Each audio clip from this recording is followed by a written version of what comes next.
Hello students, myself B L Yadav, Mahatma Gandhi government English medium school Shri Madhopur की ओर से आपका इस ऑनलाइन शिक्षण में हार्दिक स्वागत करता हूं, अभिनंदन करता हूं।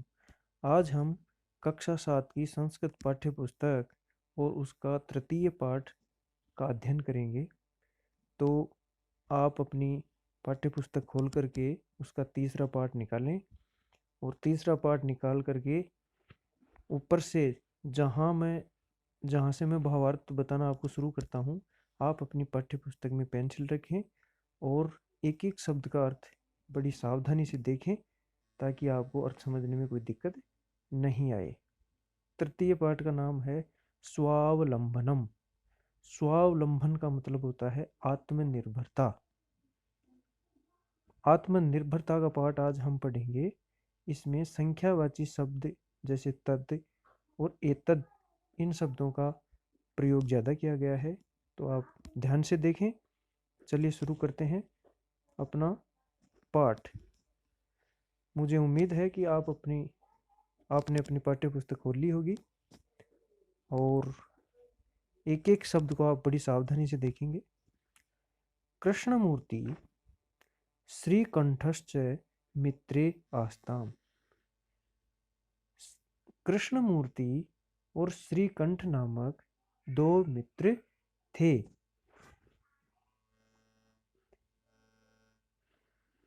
श्रीकंठस्य पिता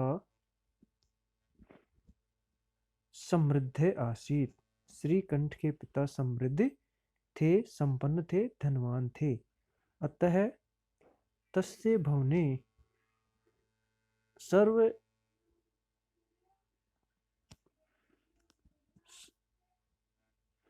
सर्वविधानि सुख साधनानि आसन। चूंकि श्रीकंठ के पिता थे, वो संपन्न थे, धनवान थे, अतः उनके भवन में यानी घर में सर्वविध यानी सब प्रकार की सुख साधनानि आसन, सुख सुविधाएं थी। तस्मिन् विशाले भवने चत्वारिंशत् स्तंभा आसन। उनके बड़े घर में चत्वारिंशत् यानी 40 स्तंभा आसन, खंबे थे। उनका इतना बड़ा घर था कि उसमें 40 खंबे लगे हुए थे, जैसा कि आप चित्र में भी देख पा रहे हैं।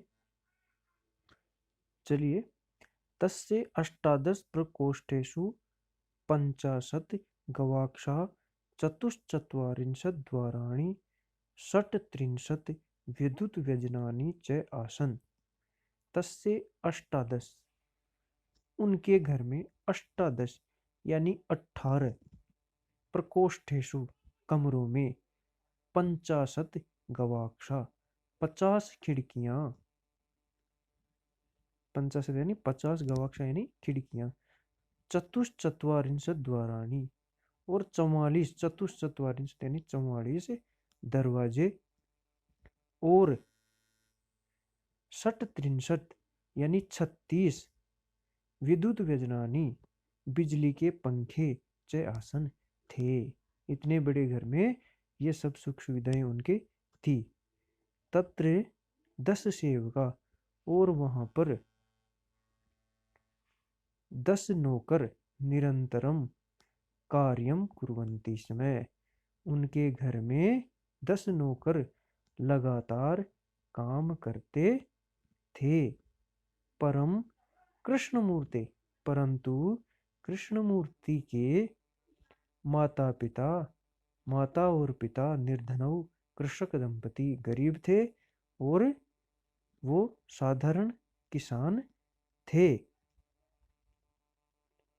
तस्य गृहम आडंबर विहीनम साधारणंच आसीत। उनके घर साधारण और दिखावे से विहीन थे, यानी उनके पास कोई आडंबर, कोई दिखावा नहीं था। वो एक साधारण परिवार के सदस्य थे। एकदा यानी एक दिन श्रीकंठ तेन सह प्रातः 9 एक दिन श्रीकंठ उनके साथ में 9 बजे तस्य गृहम आगच्छत, उनके घर में गया। एकदा श्रीकंठ एक दिन श्रीकंठ तेन सह उनके साथ में प्रातः 9 बजे तस्य गृहम् अगच्छत्, उनके घर गया। तत्र कृष्णमूर्ति तस्य माता पिता च स्वशक्त्या श्रीकंठस्य आतिथ्यम अकुर्वन्।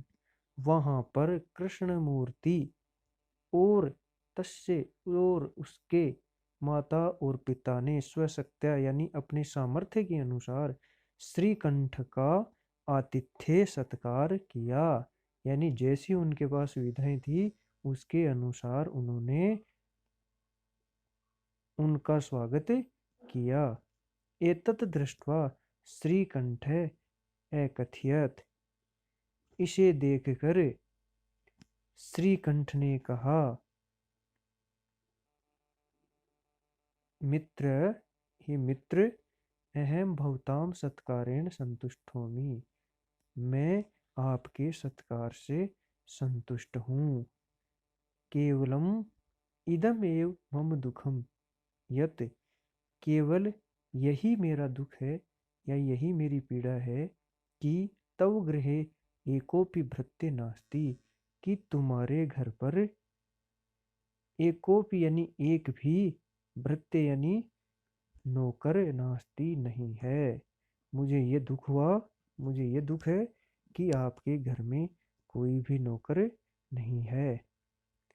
मम सत्काराय भवताम बहु कष्टम जातम, मेरे सत्कार करने से भवताम यानी आपको, बहु यानी बहुत, कष्टम यानी कष्ट, जातम हुआ होगा, यानी मेरा आतिथ्य सत्कार करने में आपको कष्ट हुआ होगा।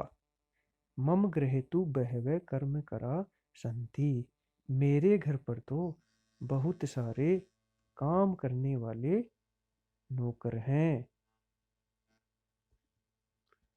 तो श्रीकंठ कहता है कि आपको मेरे सत्कार करने में कष्ट हुआ होगा,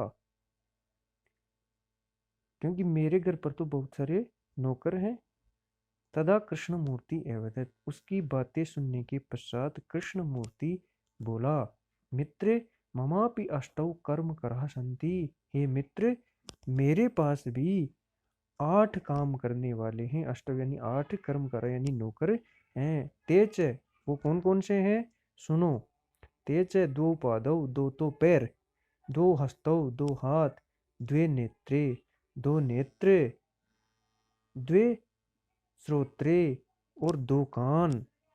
इस प्रकार से मेरे पास भी 8 भृत्य हैं, 8 नौकर हैं। एते प्रतिक्षणम मम सहायिका, ये प्रत्येक क्षण मेरी सहायता करते हैं।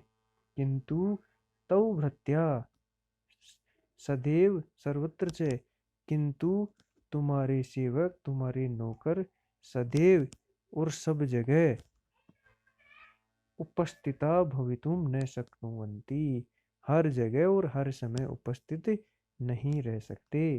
तुम तो स्वकार्याय भृत्याधीन है, तुम तो अपने कार्य करने के लिए भृत्याधीन नौकरों के अधीन हो। यदा यदा ते अनुपस्थिता, जब जब वे अनुपस्थित होते हैं, जब जब तुम्हारे नौकर अनुपस्थित होते हैं, तदा तुम कष्टम अनुभवसी, तब तुम्हें कष्ट का अनुभव होता है। स्वावलंबने तु सर्वदा सुखमेव, स्वावलंबन यानी स्वावलंबन तो हमेशा ही सर्वदा सुखमेव सुख प्रदान करने वाला है।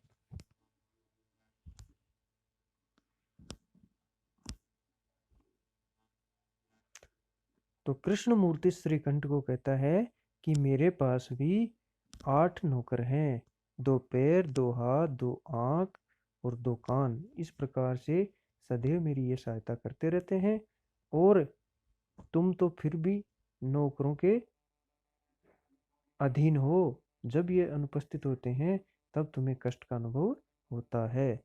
स्वावलंबने तू सर्वदा सुखमेव, जो आत्मनिर्भरता है वह तो सधे सर्वदा यानी हमेशा सुख देने वाली है। न कदापि कष्टम भवति, इससे कभी कष्ट नहीं होता है। श्रीकंठ अवदत्, श्रीकंठ बोला। मित्र तव वचनानि श्रुत्वा मम मनसि महती प्रसन्नता जाता। हे मित्र, तुम्हारी बातें सुन करके मेरा मन प्रसन्न हो गया है। अधुना अहमपि स्वीकार्याणि स्वयमेव कर्तुम इच्छति। अब मैं भी अपने कार्यों को स्वयं ही करना चाहता हूँ। भवतु सार्ध द्वादश वादनम इदम। अच्छा, अब सार्ध द्वादश यानी 12:30 वादनम इदम बज गए हैं। सांप्रतम गृहम चलामी, अब मैं घर जाता हूँ। तो हमेशा हमें स्वावलंबी बनना चाहिए, अपना कार्य स्वयं ही करना चाहिए, दूसरों के अधीन नहीं होना चाहिए। शब्दार्थ हैं, शब्द और अर्थ आप अपनी नोटबुक में लिखेंगे और इनको याद भी करेंगे। दूसरा, जो ये पाठ मैंने पढ़ाया है उस पाठ का एक एक पैराग्राफ संस्कृत में लिखेंगे, फिर उसके नीचे उसका हिंदी अर्थ लिखेंगे। इस प्रकार से पूरे पाठ का भावार्थ आपको अपनी नोटबुक में लिखना है। शब्दार्थ लिखने के पश्चात प्रश्नोत्तर हैं।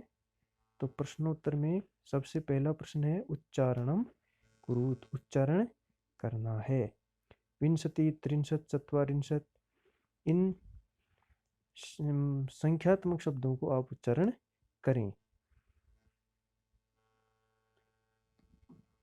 ये जो गिनती के शब्द हैं इनको आपको ध्यान से इनका अर्थ भी पता लगाना है और इनका उच्चारण करना है। आगे भी ये भविष्य में भी आपके काम देंगे। प्रश्न दूसरा है अधोलिखितानाम प्रश्नानाम उत्तराणि लिखत। चलिए मैं इन शब्दों का आपको अर्थ बता देता हूँ एक बार उच्चारण करके। विंशति मतलब 20, त्रिंशत 30, चत्वारिंशत 40, द्वाविंशति 22, द्वात्रिंशत यानी 32, द्विचत्वारिंशत यानी 2 और 40 42, चतुर्विंशति 24, त्रयस्त्रिंशत 33, त्रयश्चत्वारिंशत 43, पंचविंशति 25, चतुस्त्रिंशत 34, चतुश्चत्वारिंशत 44, अष्टाविंशति 28, अष्टात्रिंशत 38, सप्तचत्वारिंशत 47 और नवविंशति यानी 29, नवत्रिंशत यानी 39, 50 यानी 50। चलिए दूसरे में चलते हैं। कस्य भवने सर्वविध सुख साधनानि आसन, किसके घर में सब प्रकार की सुख सुविधाएं थी। किसके घर में थी, तो कश्य को हटा करके आप लिख देंगे श्रीकंठ से, श्रीकंठ के घर में सब सुविधाएं थी। कस्य गृहे कोपी भृत्य नास्ति, किसके घर पर कोई भी नौकर नहीं है।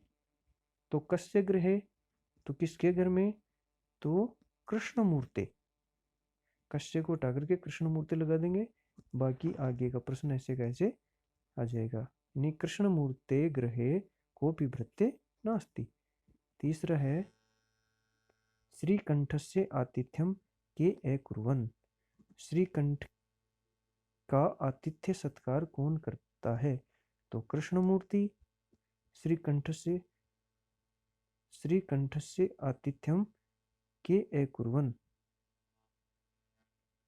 श्रीकंठस्य आतिथ्यम के अकुर्वन्, श्रीकंठ का आतिथ्य सत्कार कौन करता है। तो श्रीकंठस्य आतिथ्यम कृष्णमूर्ति, तस्य माता पिता च अकुर्वन्। सर्वदा कुत्र सुखम, हमेशा सुख कहाँ होता है, तो स्वावलंबन में। तो स्वावलंबने सर्वदा सुखम। श्रीकंठ कृष्णमूर्ते गृहम कदा अगच्छत्, श्रीकंठ कृष्णमूर्ति के घर पर कब गया। तो प्रातः नववादने, श्रीकंठ कृष्णमूर्ते गृहम प्रातः नववादने अगच्छत्, ऐसे उत्तर लिख देंगे। नेक्स्ट क्वेश्चन है, कृष्णमूर्ते कति कर्म करा संति। कृष्णमूर्ति के कितने नौकर हैं? तो कितने नौकर हैं? तो कति को हटा करके लिख देंगे आप अष्टौ। अष्टौ कर्म करा संति। आगे चलते हैं।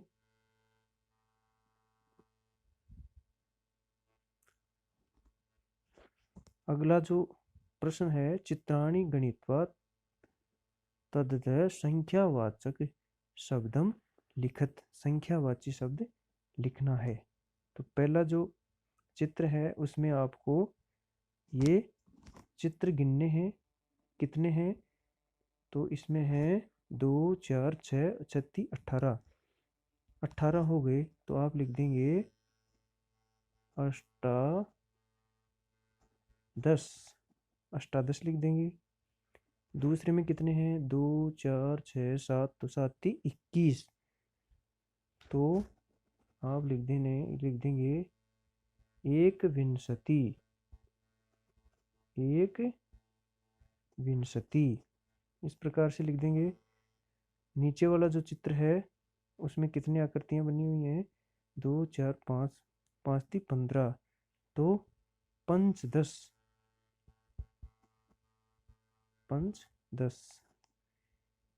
नेक्स्ट चित्र देखिए, 2 4 6 8 10 12 और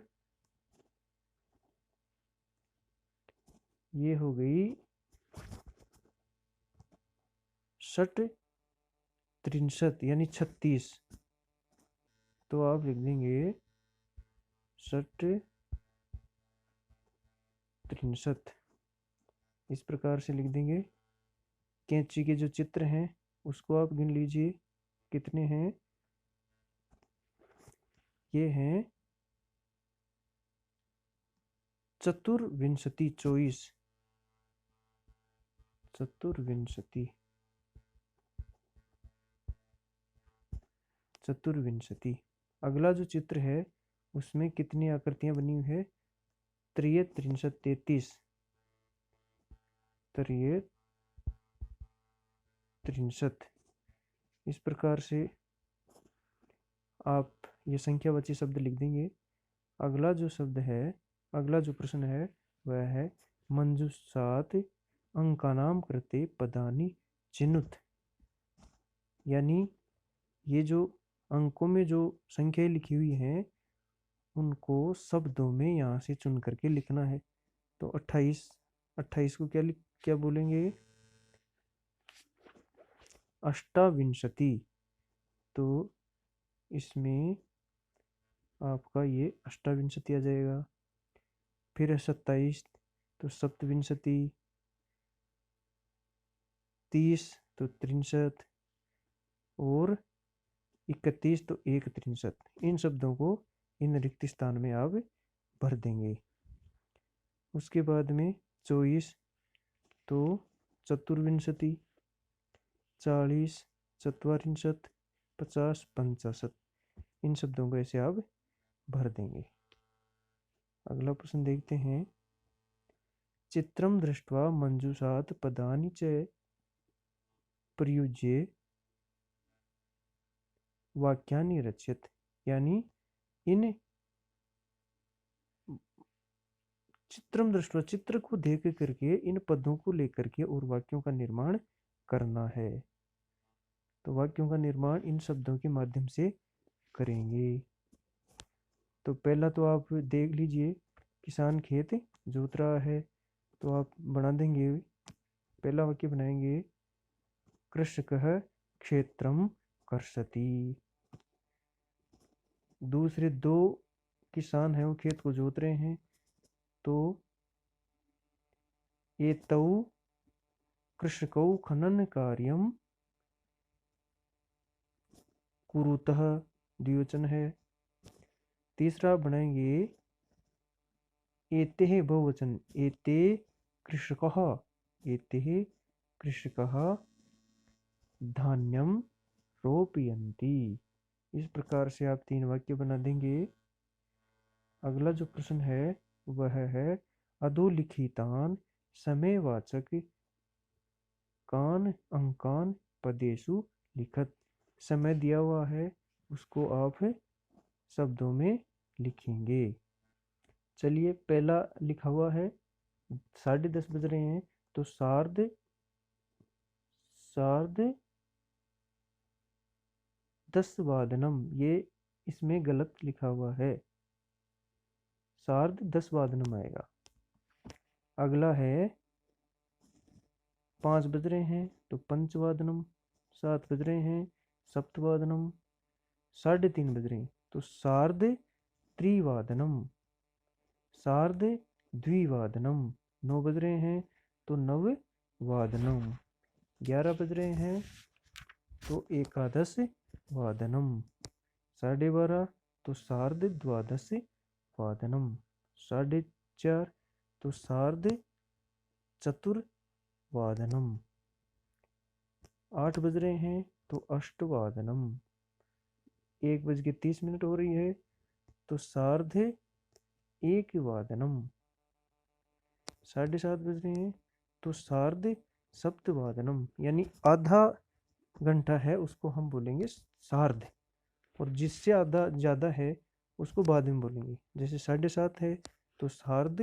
सप्तवादनम। इस प्रकार से इन रिक्त स्थानों को आप पूर्ण करके इसको कंप्लीट करेंगे। अगला जो प्रश्न है, 7वां प्रश्न है, मंजूषात पदानि चित्वा रिक्त स्थानानि पूरयत। इस बॉक्स में से पदों को चुन करके रिक्त स्थानों को भरना है। ऋतवः भवन्ति, कितनी ऋतुएं होती हैं, तो 6 ऋतुएं होती हैं। मासा, मास कितने होते हैं, मास 12 होते हैं, मास 12 होते हैं। ये तो 6 ऋतु, मास 12। एकस्मिन् मासे कितने होते हैं, एक मास में 30 और 31 दिन होते हैं। फरवरी माह से सामान्यतः कितने दिन होते हैं, 28। मम शरीरे 2 हस्तौ, 2 हाथ हैं। इस प्रकार से आप इन रिक्त स्थानों को पूर्ण करके और अपनी कॉपी में लिखेंगे। इसके बाद में ध्यातव्यम, इधर भी ध्यान देना है, यानी भारतीय वर्षानुसारम मासानाम ऋतुनाम च नामानि। भारतीय वर्ष के अनुसार महीनों के और ऋतुओं के नाम यहाँ पर लिखे हुए हैं। तो देखिए, जो भारतीय महीने होते हैं वो अलग से होते हैं, इनका नाम देख लीजिए। चैत्र, वैशाख, ज्येष्ठ, आषाढ़, श्रावण, भाद्रपद, आश्विन, कार्तिक, मार्गशीर्ष, पौष, माघ, फाल्गुन।